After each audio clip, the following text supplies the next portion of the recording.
6 suku terpencil di hutan Sumatera.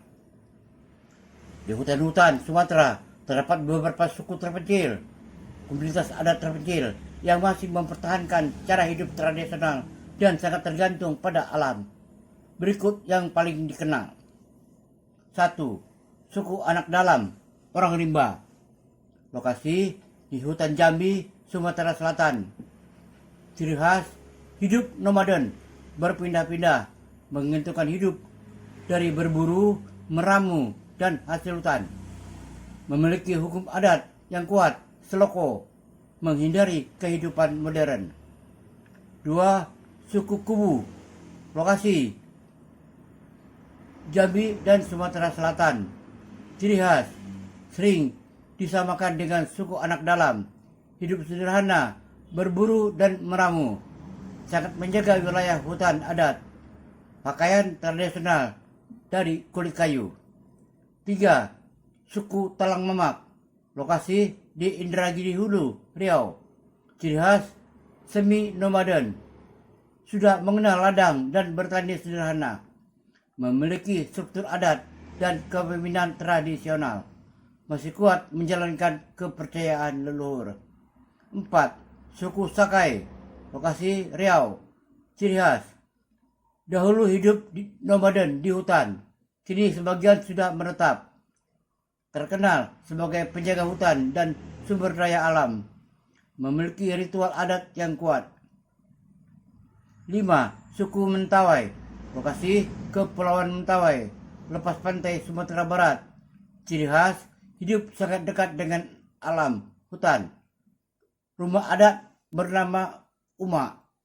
Tato tradisional sebagai identitas dan spiritualitas.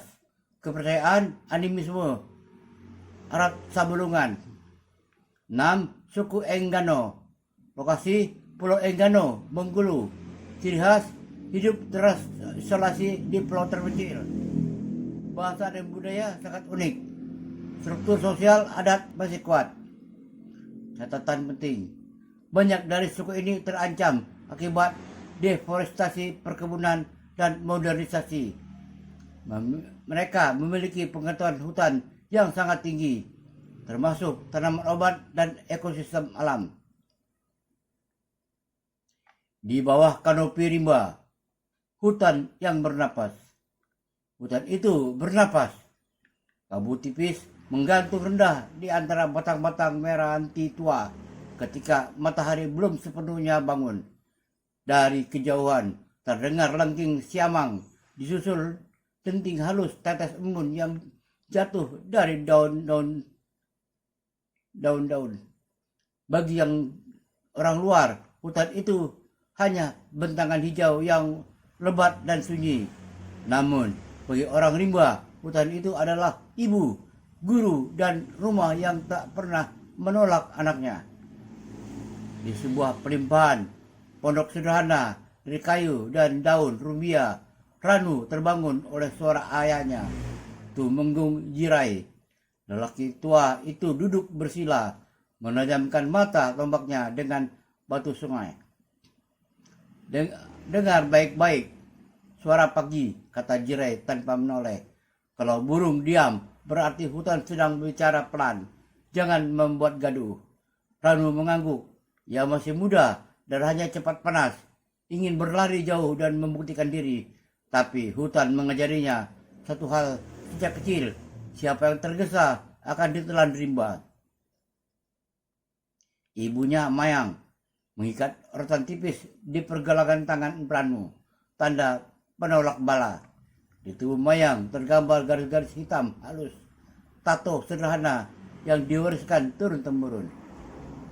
Hari ini kau ikut berburu, ujar Mayang lirik. Bukan untuk membunuh, tapi untuk belajar membaca jejak.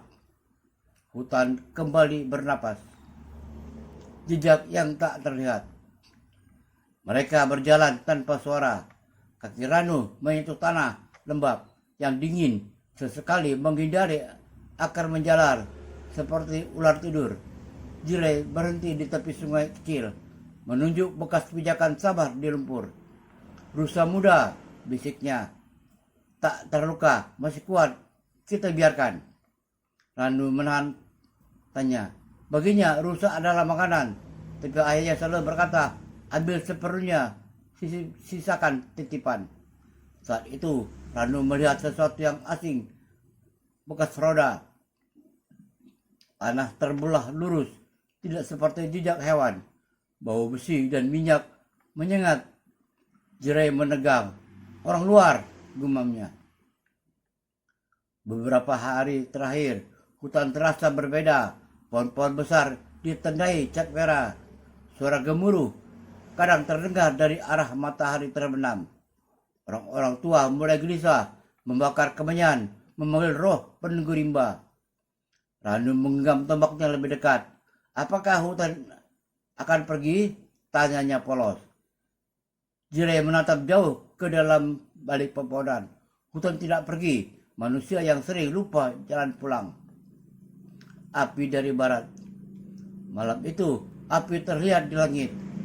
Bukan api unggun, melainkan cahaya kemerahan yang menari di balik kanopi. Angin membawa bau hangus. Para tetua berkumpul di bawah pohon sialang, tempat lebah madu bersarang dan roh leluhur dipercaya bersemayam. Temenggung Jerai berdiri, suaranya berat namun tegas. Kita tidak melawan dengan tombak, katanya. Kita melawan dengan ingatan. Seloko adat, jalan nenek moyang. Namun, Ranu melihat kelakuan di mata orang-orang. Anak-anak merapat ke ibu mereka. Hutan yang selama ini melindungi kini terlukai. Malam makin larut. Dari kejauhan terdengar suara mesin.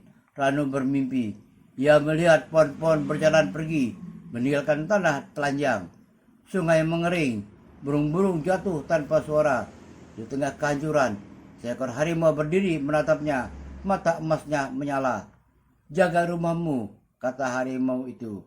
Ranu terbangun dengan keringat dingin. Anak rimba. Pagi berikutnya, Ranu mengambil keputusan.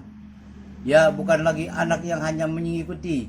Ia menghafal seloko, mengingat balas hutan, dan belajar bicara pada orang luar dengan kata-kata yang tidak melukai. Bersama beberapa pemuda, Ranu berjalan ke tepi rimba, batas yang dulu tak pernah mereka lewati, dan sada hutan tampak terpotong. Namun, Ranu berdiri tegak. Hutan ini bernapas karena kami menjaganya, katanya pelan, seolah bicara pada bumi. Dan selama napas, kami masih ada. Rimba ini tidak sendiri. Di balik kanopi, angin bergerak lembut. Hutan masih bernapas. Batas yang terbuka. Langkah pertama keluar dari rimba terasa ganjil bagi Ranu. Tanah di tepi hutan keras dan panas. Tidak lagi empuk oleh daun berguguran. Bau asing menyesak dada. Besi, asap, keringat manusia yang tak dikenal. Di hadapannya berdiri tenda-tenda plastik dan sebuah alat besar berwarna kuning. Diam seperti binatang raksasa yang sedang tidur. Seorang lelaki berhelm menoleh, tatapannya berhenti lama pada tubuh Ranu yang bertelanjang dada. Rotan masih melingkar di pergelangan tangannya. Kalian tidak boleh di sini, kata lelaki itu. Ranu menelan ludah. Kata-kata ayahnya terngiang, bicara tanpa melukai. Dan ini rumah kami, jawabnya. Kami hanya ingin rumah ini tetap ada. Lelaki itu tertawa pendek. Hutan ini sudah punya izin. Kata izin terdengar asing, seperti bahasa dari dunia lain. Seloko yang terlupa. Malam hari, Ranu menyampaikan apa yang ia lihat kepada para tetua. Beberapa orang menggeleng pasrah, yang lain mengepalkan tangan. Temenggung Jerai duduk lama sebelum akhirnya berbicara. Dulu, leluhur kita juga pernah diusir, katanya. Bukan dengan senjata, tapi dengan janji. Karena itu, Seloko mengajarkan jangan menukar tanah dengan kata-kata. Upacara kecil dilakukan. Asap kemenyan menari. Doa ditelantunkan pada akar dan batu. Ranu merasakan getaran halus di tanah. Seakan hutan mendengar keluh mereka. Di tengah doa, Ranu kembali melihat bayangan harimau di tepi api. Tak bersuara, hanya menatap. Luka rimba. Suara mesin akhirnya masuk ke jantung hutan. Pohon besar tumbang dengan raungan panjang. Burung-burung terbang kacau. Sungai menjadi keruh. Anak-anak menangis. Mayang memeluk Ranu erat. Hutan sedang sakit, bisiknya. Hari itu, seorang tetua jatuh pingsan. Orang-orang yang menyebutnya patah semangat. Penyakit ketika jiwa tercerabut dari tandanya. Ranu berdiri di atas reruntuhan batang pohon. Untuk pertama kalinya amarah mengalahkan takut.